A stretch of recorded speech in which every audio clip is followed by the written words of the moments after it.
As we got to the beach, we got off the boats as quick as possible.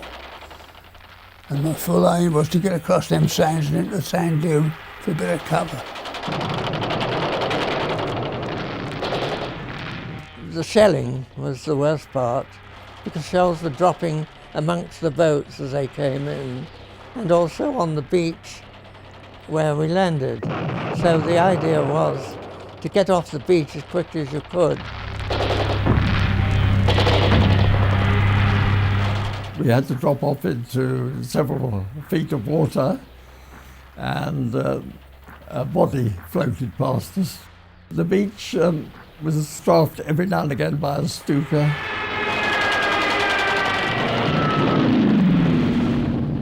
We had to concentrate, really, and not think too much of what was going on around you. The noise was horrendous.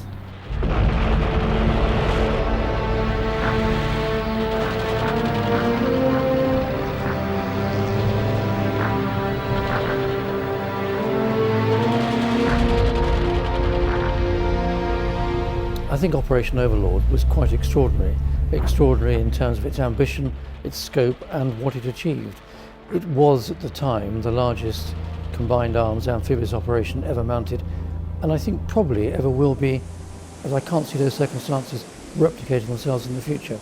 To bring the Allied armies, navies, air forces together with that degree of planning, to put in one day on 5 beaches some 150,000 soldiers. It took extraordinary planning, extraordinary determination, a certain amount of luck and a lot of bravery.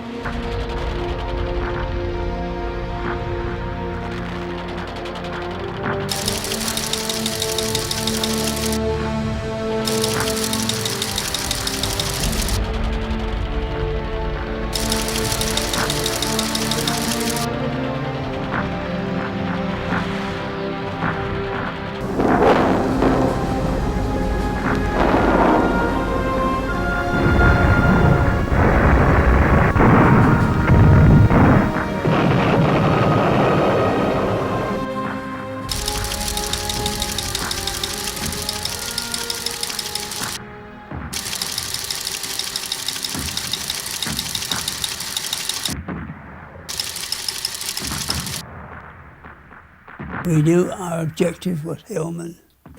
They gave us a special briefing on Hillman, so we knew exactly where to go. Hillman was an important position in its own right. It was an important position because it was Oberstkrug's command bunker, so he had a good field of view out to sea. He could see the strength of the Allied armada coming his way, but it was important as a command and control centre to coordinate the activities of other positions. But it was also a well-prepared, it was a well-camouflaged position, and it turned out to be stronger and better defended than previous reconnaissance and photographic interpretation had revealed.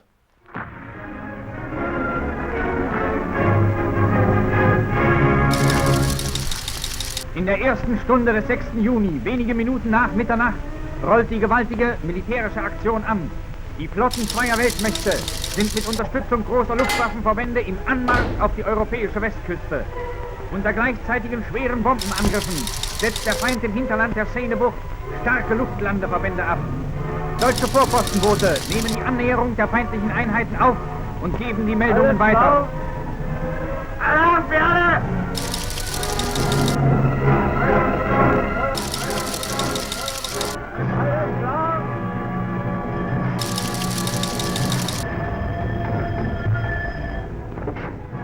When I first saw the bunker, the amount of wire and the mines that were on the approach, it was quite a shock to see what the A Company had to overcome.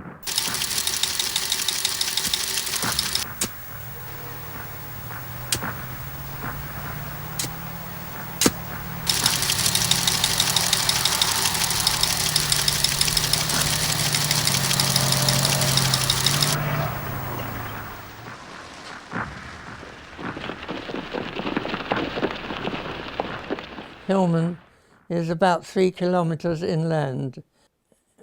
It was quite an easy march on either side of the road, spread out in case of mortar bombs or anything.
The success of an attack on a position like Hillman comes about when you can coordinate and integrate the effect of all arms. And in this case, that was denied the Suffolks. The Air Force was unable to bomb because of cloud cover. The forward observation bombardment officer had been killed coming ashore, so therefore the fire support from ships just out to sea was denied them. So therefore it came down to the courage and the grit of the infantrymen, supported by the engineers, and to an extent by the tanks of the 13th, 18th. So it was very much a soldier's battle on the ground.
He'd been a wonderful company commander and so brave. I mean, there was about 18 inches of wheat where he had to crawl along. That wouldn't worry him. I mean, he'd be striding along, not worrying us.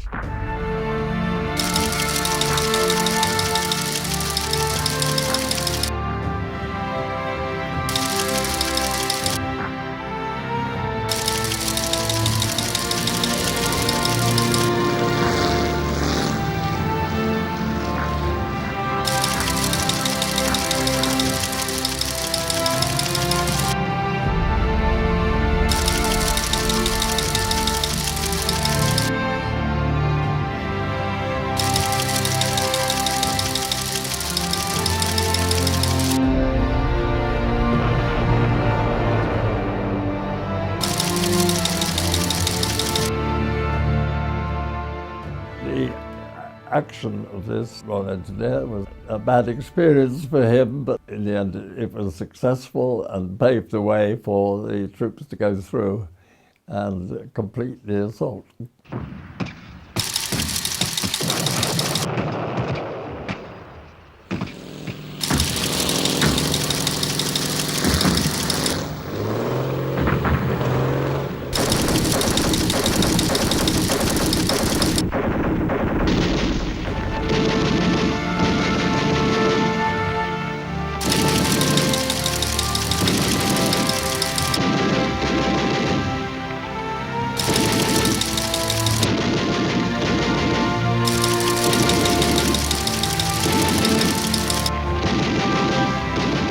He went forward firing his Bren gun, which is a heavy weapon, from the hip, and it stopped the firing, and there was never any more firing after that.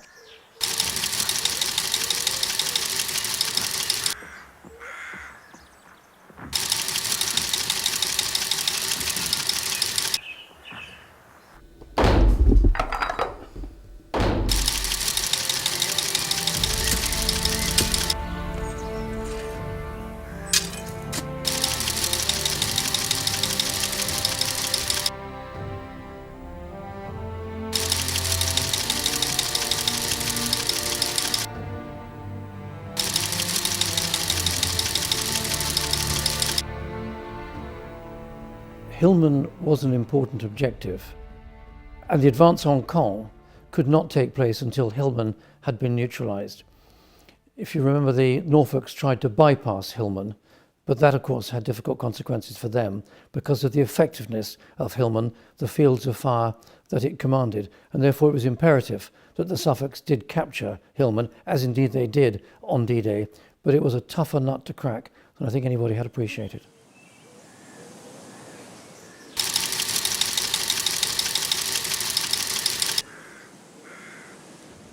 I couldn't believe it. I was so amazed. I just stood there and watched. And out they came, looking so smart and carrying all sorts of cases and private belongings. Not go on holiday, as they looked as if they were going, but to a prisoner of war cage somewhere near the beach. The flags of France and Britain were ceremoniously hoisted. Caen underground members saw their heroic work of resistance triumphantly concluded. After 4 years, the people again raised their voices in the Marseillaise.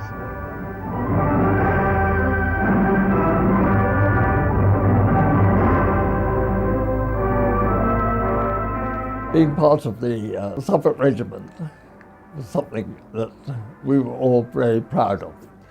There was a great bond between all of us, and we were all of the same mind. If I'd been the commanding officer of the Suffolks, or one of the company commanders, I would have been very proud of what they had done. It was a very difficult series of objectives culminating in Hillman, and also the fact that a relatively small number were killed and wounded actually shows the effectiveness of the attack and the determination with which it was delivered. So I think one Suffolks at the end of the day should have been proud of what they did. Whether too much was asked of them, whether too much was asked of that brigade, of that division, is an open question. I think the answer is probably too much was asked, and Caen was an objective too far. I was very proud to be in the Suffolk Regiment. The morale was very good at times, but then there was bad times as well. You know, you can't help feeling for all those you left behind. So,